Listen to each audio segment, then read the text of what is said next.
Bismillahirrahmanirrahim. Assalamualaikum warahmatullahi wabarakatuh.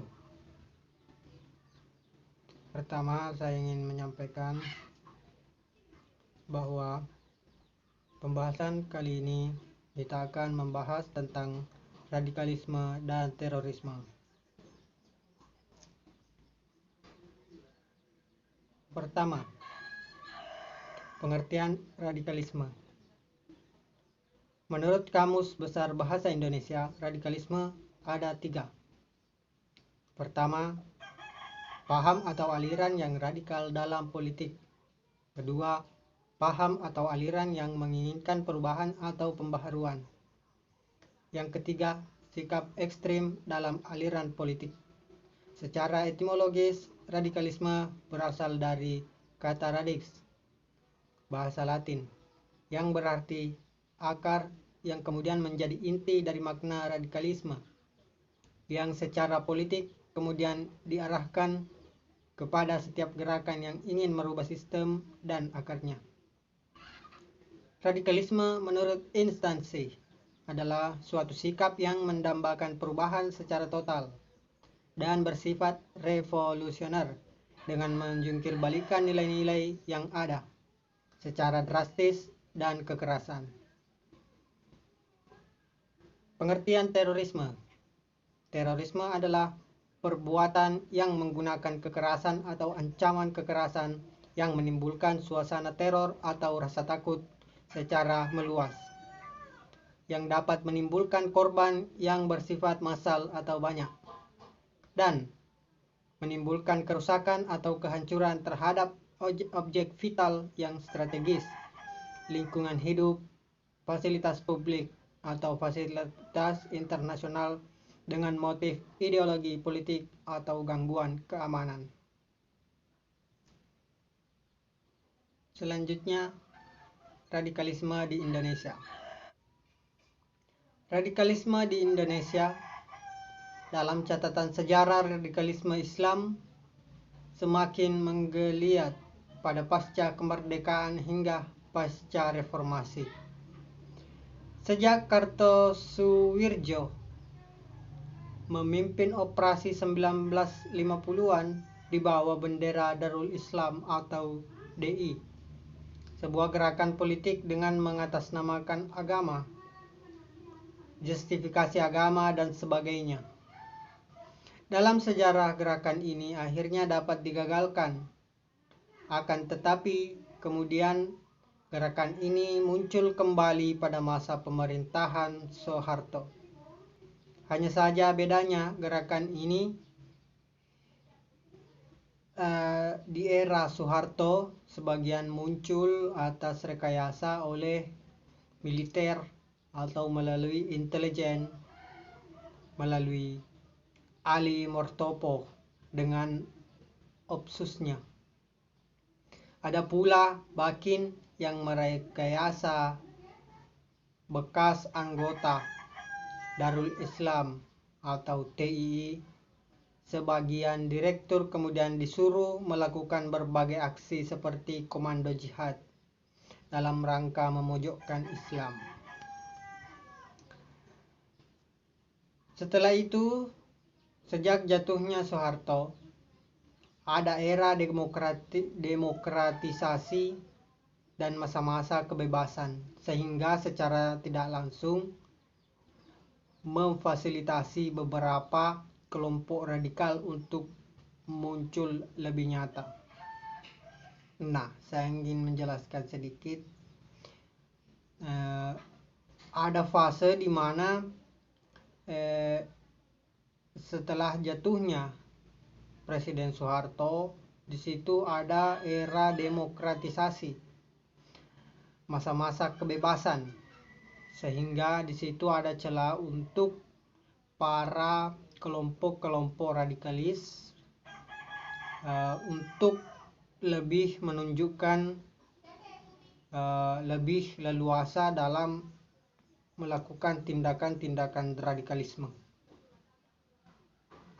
Nah, lebih vokal ditambah lagi dengan liputan media, khususnya media elektronik, sehingga pada akhirnya gerakan ini lebih tampak nyata. Setelah DI, muncul Komando Jihad atau Komji pada 1976. Kemudian meledakkan tempat ibadah pada 1977. Front Pembebasan Muslim Indonesia melakukan hal sama. Dan tindakan teror oleh Pola Perjuangan Revolusioner Islam 1978. Tidak lama kemudian setelah pasca reformasi, muncul lagi gerakan yang beraroma radikal yang dipimpin oleh Azhari dan Nurdin M. Top, dan gerakan-gerakan radikal lainnya yang bertebar di beberapa wilayah Indonesia, seperti Poso, Ambon, dan yang lain-lainnya. Semangat radikalisme tentu tidak luput dari persoalan politik. Persoalan politik memang seringkali menimbulkan gejala-gejala tindakan yang radikal, sehingga berakibat pada kenyamanan umat beragama yang ada di Indonesia dari berbagai ragamnya. Dalam konstelasi politik Indonesia, masalah radikalisme Islam makin besar karena penduduknya juga makin meningkat. Akan tetapi gerakan-gerakan ini lambat laun berada pada perbedaan tujuan, serta tidak mempunyai pola-pola yang seragam. Ada yang sekedar memperjuangkan implementasi syariat Islam tanpa harus mendirikan negara Islam. Namun, ada pula yang memperjuangkan berdirinya negara Islam di Indonesia. Di samping yang memperjuangkan berdirinya khilafah Islam, pola organisasinya pun beragam, mulai dari gerakan moral ideologi seperti Majelis Mujahidin Indonesia dan Hizbut Tahrir Indonesia, sampai kepada gaya militer seperti Laskar Jihad dan FPI. Nah, di sisi lain, radikalisme adalah suatu paham yang dibuat-buat oleh sekelompok orang yang menginginkan perubahan atau pembaharuan sosial dan politik secara drastis dengan menggunakan cara-cara kekerasan.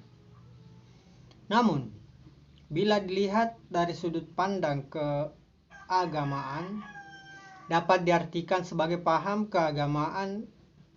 Kemunculan gerakan Islam radikal di Indonesia disebabkan oleh dua faktor. Pertama, faktor internal dari dalam umat Islam sendiri, yang telah terjadi penyimpangan norma-norma agama. Yang kedua, faktor eksternal. Faktor eksternal yaitu di luar umat Islam, baik yang dilakukan penguasa maupun hegemoni Barat, seperti kasus gerakan Warsidi, Salaman Hafid, dan Imran, atau yang dikenal sebagai Komando Jihad, telah membangkitkan radikalisme di Indonesia.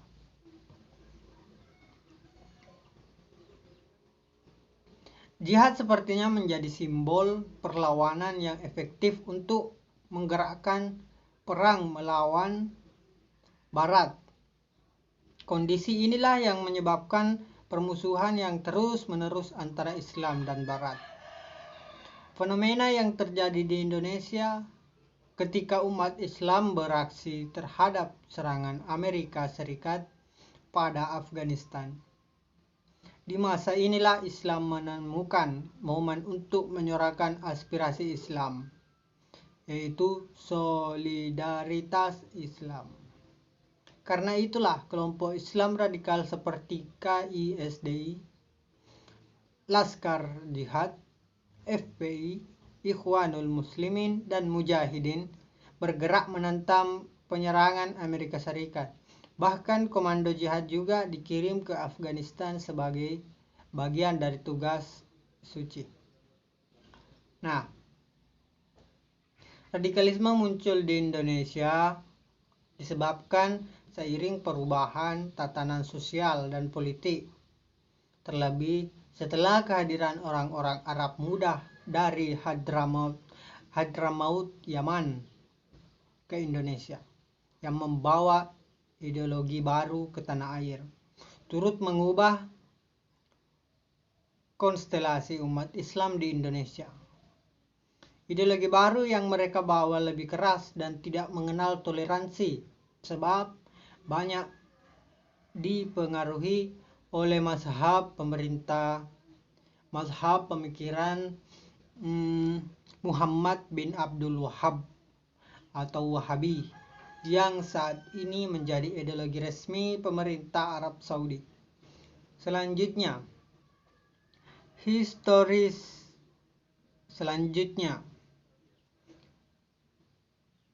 historisitas munculnya radikalisme di Indonesia disebabkan oleh 3 faktor mendasar.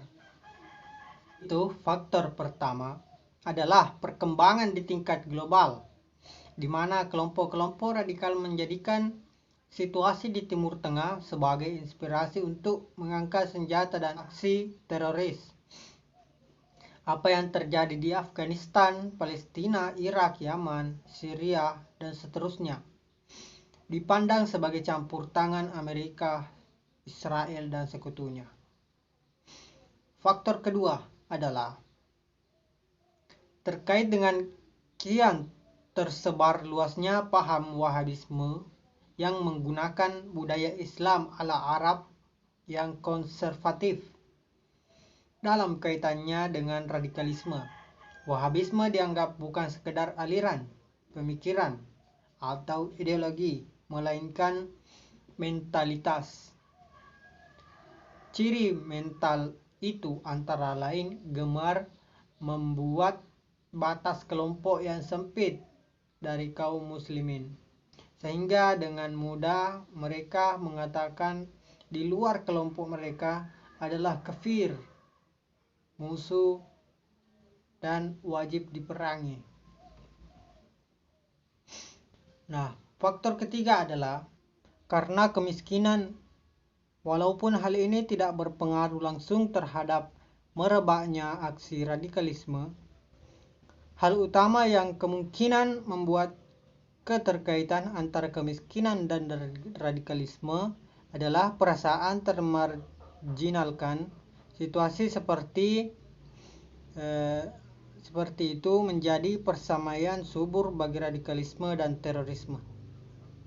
Sedangkan cara tepat di dalam antropisitas radikalisme di Indonesia adalah melalui jalur peran pemerintah, peran institusi keagamaan dan pendidikan, peran masyarakat sipil, beberapa isu kritis, peran deradikalisasi, rehabilitasi, dan reintegrasi, dan pendekatan kesejahteraan. Nah, itulah tadi pembahasan mengenai pengertian radikalisme dan terorisme yang ada di Indonesia. Selanjutnya, radikalisme dan terorisme itu memiliki hubungan yang erat. Karena kenapa?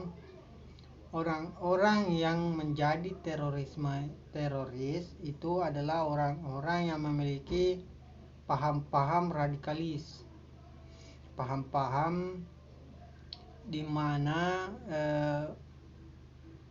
paham-paham ini memiliki fanatik terhadap suatu ajaran, merasa bahwa ajarannya lah yang paling benar dan mengkafir-kafirkan selain dari kelompok mereka begitu. Nah, fanatik ini merasa benar kelompoknya itu paling benar dan yang lain salah selain kelompoknya. Nah, sehingga itu menciptakan pelaku-pelaku teror, kekerasan. Nah, mungkin cuma itu yang bisa saya sampaikan. Lebih dan kurangnya mohon dimaafkan. Assalamualaikum warahmatullahi wabarakatuh.